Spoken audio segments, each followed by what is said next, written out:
Hey, I'm Eirik Sensrud, founder of Agridis, functional medicine certified health coach, and also specialized in gut disorders and hair mineral analysis from Tunsberg Medical School.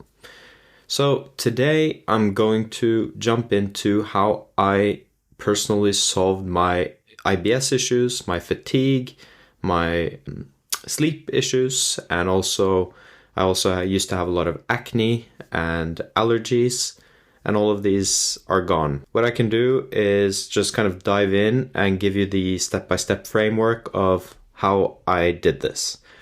So in functional medicine, we use a tool called the functional medicine timeline.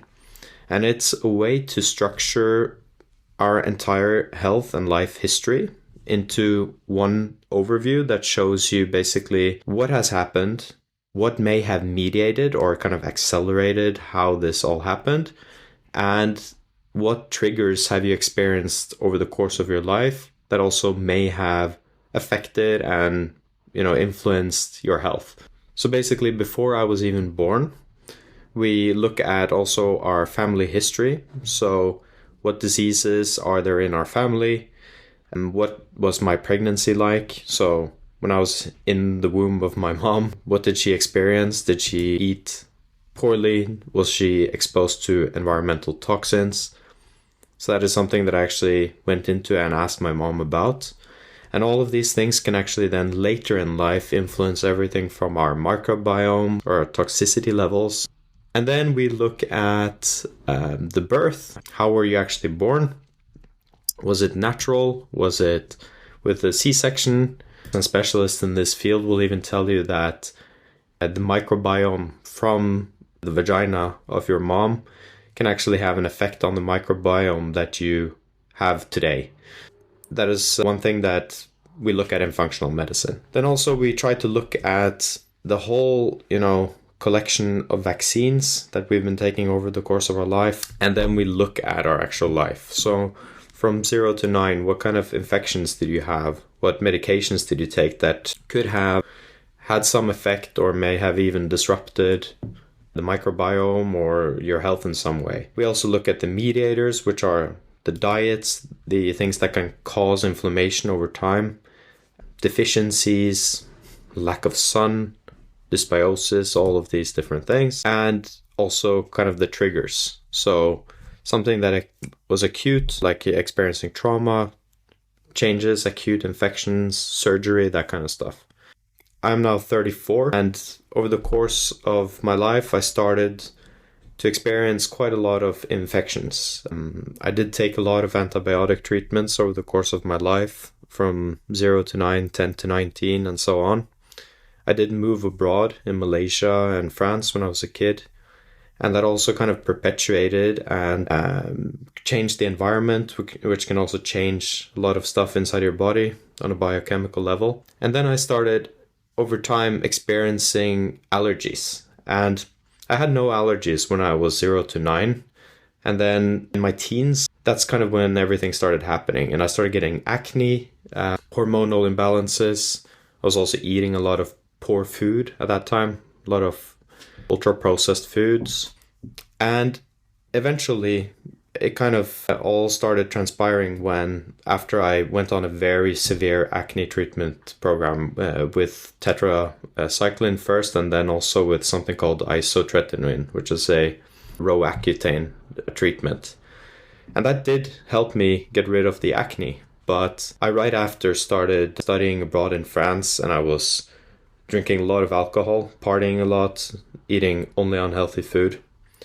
And eventually, when I got back from France, my gut was completely wrecked, and I started getting all the IBS symptoms. So I was bloated, I had diarrhea, I started getting reactions, I also had constipation, and it was just completely out of control. When I was then in a corporate job at a later stage, I got burned out, and I started seeing brain fog. It was all foggy in front of my eyes. So I went down the route, and that's when I found functional medicine. And fast forward today, all of these things are basically gone. So now in the next step, I will go in and show you a snapshot of my health and the change from then and until now. So inside of our tool, Grow Health app that you can see here, we also use this to track our health. And what you can see here is that in 2019, I had a health score of around 59%. And today it's 95. I, of course, sometimes have poor sleep. On a general note, I have sleep of around 90 to 95 on my Oura ring right here. But I am a father of two small daughters, so I absolutely also have some days when I'm tired. So I'm not perfect. And I know that there's pressure in society to kind of strive for perfection, but it's almost impossible to be 100% at all times, unless you're dedicating your whole life to it and almost living like a monk, just like Brian Johnson or some of these other experts. So another thing that is kind of nice to showcase the change in life is something we call the circle of life. The pink line you see here was my life in 2019. A lot of stuff was good in terms of financials and the physical environment I was living in and doing a lot of good stuff with friends and so on. But my health was dragging everything down. It was limiting me and it was pulling down all the other areas of my life. On the other hand, today you will see here that my health has really improved. And this is kind of the cornerstone, I guess, of my life now. And the effect that has had is that it has kind of pushed out the boundaries of everything else. So now the overall area and the way kind of my life is rolling, if you look at it in that way, is much more smooth. And I'm, of course, as I said, not perfect. And I'm always looking to get better. But at the same time, I also want to keep balance in life. So this here is kind of a showcase that I see some areas where there is opportunity for growth and other areas are feeling very good. So this can fluctuate over time as well. Okay, cool. So in functional medicine, we find it very important to break down every single component of the system and then piece the whole system together. And it's a very neat way to get a grasp on how is your head working and what kind of influence does it have if you fix your gut, and then what effect can that have on your mental health and on your emotions and on your energy?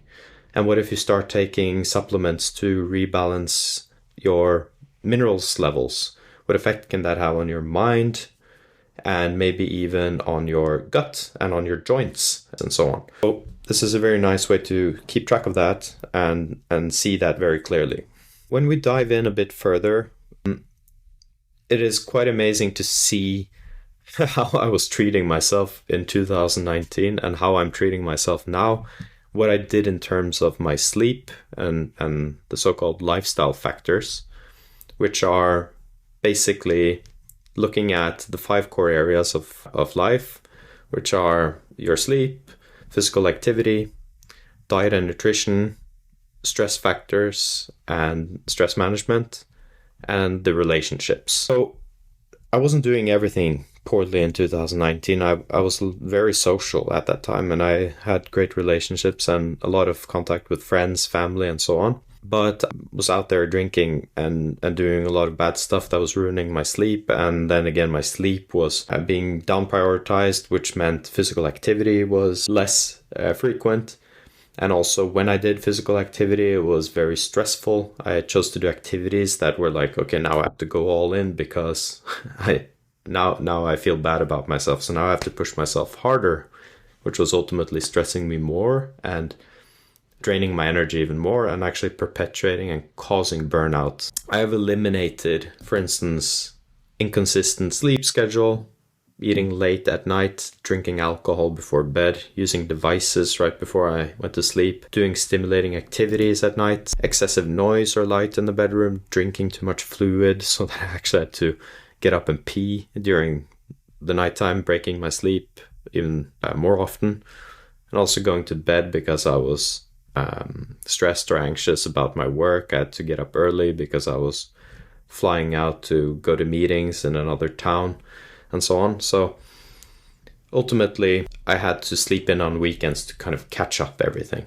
So I was breaking the routine and the consistency as well.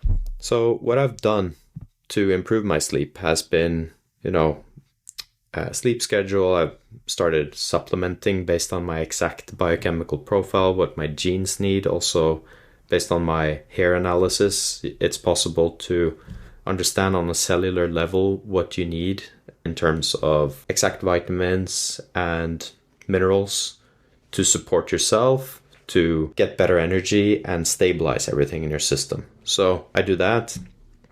And I would say that on average now my sleep quality is 90 to 100%. It has gone up a lot. I sleep quite a lot. I was kind of a martyr before. I thought that I had to perform and get up early and wake up at 5 and only sleep 7 hours. That was enough, and so on. Accelerating my day with coffee and just kind of pushing instead of just thinking, can I think about myself and my health first? So I would say that maybe the biggest value in how I actually fixed my health was learning to self-reflect. And self-reflection is very powerful. So it's the point where you start to ask yourself, why am I actually doing this to myself? Is this actually what I want to do to myself? Is this my vision of life, or is it actually my anti-vision?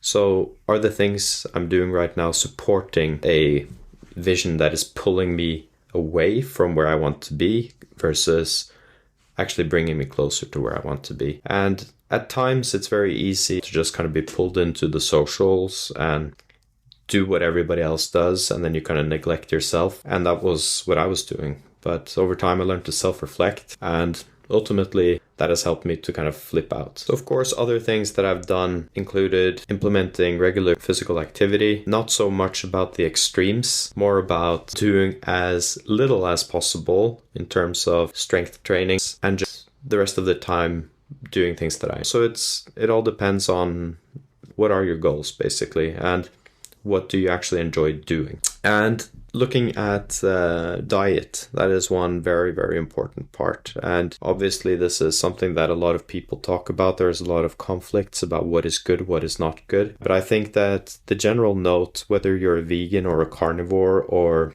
something in between, is that real, whole, unprocessed foods is basically the key criteria. And then, of course, you can go deeper into your own biochemistry to understand, do you actually have celiac intolerances or issues with different types of milk protein, like A1 casein is something that a lot of people have issues with due to something called BCM7, which is like an opioid peptide that can actually give you mild opioid effects and actually cause brain fog for people, and it did for me. So eliminating that was quite crucial for me, and going over to goat cheese and sheep milk and that kind of stuff instead. But ultimately, it is about trying to find balance in this area, because I now go to my mother's or grandmother's parties and eat their cake, and I don't say anything. So the point is that I cured my root causes of what was causing all of this havoc, which was minerals imbalances. It was related to gut dysbiosis, leaky gut, a lot of other biomarkers. And once I had addressed those things and fixed those things, I no longer reacted. So I started to test, and I started to see that